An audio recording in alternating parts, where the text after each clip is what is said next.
bonjour yaya ça bien nafanda na yaya nazokima montagnon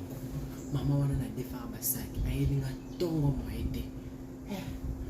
naza na mbongo kopesa ete kabimeninga kapo kisola fumbwa ozolamba fumbwa wana biloko na nga nalingaka te emona lotyongo mbisa okauka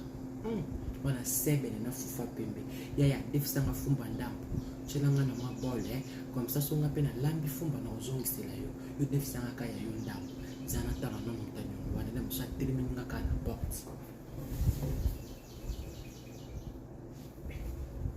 lobana zate lobana zate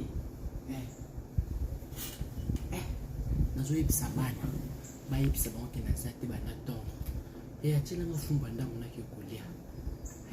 naza na mbongo te nakozongisela yo